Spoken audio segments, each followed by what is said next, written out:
जन्माष्टमी पर पड़े भगवान श्री कृष्ण की जन्म कथा। भाद्रपद की कृष्ण अष्टमी को श्री कृष्ण जन्माष्टमी कहते हैं। कृष्ण जन्माष्टमी क्यों मनाते हैं, आइए जानते हैं। और साथ में भगवान श्री कृष्ण की जन्म कथा, क्योंकि यह दिन भगवान श्री कृष्ण का जन्म दिवस माना जाता है। इसी तिथि की घनघोर अंधेरी आधी रात को रोहिणी नक्षत्र में मथुरा के कारागार में वसुदेव की पत्नी देवकी के गर्भ से भगवान श्री कृष्ण ने जन्म लिया था। यह तिथि उसी शुभ घड़ी की याद दिलाती है और सारे देश में बड़ी धूमधाम से मनाई जाती है। नमस्कार भक्तों, एक बार फिर से स्वागत है आप सभी का आपके अपने YouTube चैनल में। आइए सुनते हैं जन्माष्टमी के दिन भगवान श्री कृष्ण की जन्म संबंधी कथा। तो प्यारे भक्तों, कमेंट में जय श्री कृष्णा जरूर लिखें। तो प्यारे भक्तों, द्वापर युग में भोजवंशी राजा उग्रसेन मथुरा में राज्य करता था।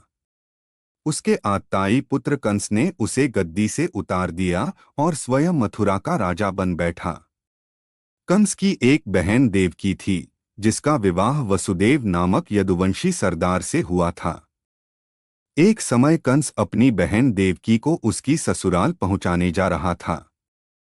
रास्ते में आकाशवाणी हुई, हे कंस, जिस देवकी को तू बड़े प्रेम से ले जा रहा है, उसी में तेरा काल बसता है। इसी के गर्भ से उत्पन्न 8वां बालक तेरा वध करेगा। यह आकाशवाणी सुनकर कंस क्रोधित हो उठा और वसुदेव को मारने बढ़ा। तब देवकी ने उससे विनयपूर्वक कहा, मेरे गर्भ से जो संतान होगी उसे मैं तुम्हारे सामने ला दूंगी। बहनोई को मारने से क्या लाभ है।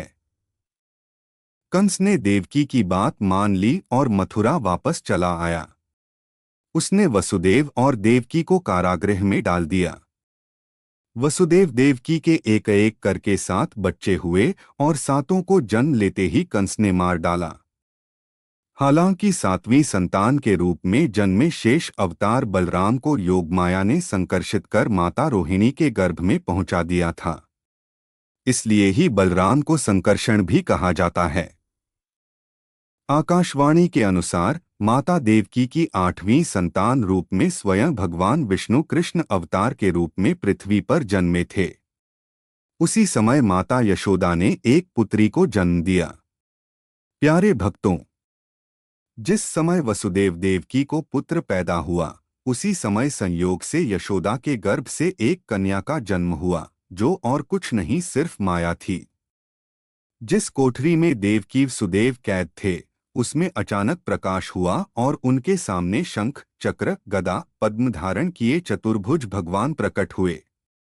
दोनों भगवान के चरणों में गिर पड़े। तब भगवान ने उनसे कहा, अब मैं पुनः नवजात शिशु का रूप धारण कर लेता हूँ। तुम मुझे इसी समय अपने मित्र नंदजी के घर वृंदावन में भेज आओ और उनके यहाँ जो कन्या जन्मी है उसे लाकर कंस के हवाले कर दो। इस समय वातावरण अनुकूल नहीं है। फिर भी तुम चिंता न करो। जागते हुए पहरेदार सो जाएंगे, कारागृह के फाटक अपने आप खुल जाएंगे और उफनती अथाह यमुना तुमको पार जाने का मार्ग दे देगी। उसी समय वसुदेव नवजात शिशुरूप श्रीकृष्ण को सूप में रखकर कारागृह से निकल पड़े और अथाह यमुना को पार कर नंदजी के घर पहुंचे। वहां उन्होंने नवजात शिशु को यशोदा के साथ सुला दिया और कन्या को लेकर मथुरा आ गए। कारागृह के फाटक पूर्ववत बंद हो गए। अब कंस को सूचना मिली कि वसुदेव देवकी को बच्चा पैदा हुआ है। उसने बंदीगृह में जाकर देवकी के हाथ से नवजात कन्या को छीनकर पृथ्वी पर पटक देना चाहा, परंतु वह कन्या आकाश में उड़ गई और वहां से कहा, अरे मूर्ख, मुझे मारने से क्या होगा। तुझे मारने वाला तो वृंदावन में जा पहुंचा है। वह जल्द ही तुझे तेरे पापों का दंड देगा। यह है कृष्ण जन्म की कथा। प्यारे भक्तों, आपको यह वीडियो कैसा लगा कमेंट में ज़रूर बताना। वीडियो पसंद आ जाए तो ऐसी वीडियो और भी देखने के लिए वीडियो को लाइक और चैनल को सब्सक्राइब कर लीजिए। प्यारे भक्तों, जय श्री कृष्णा आप सभी को।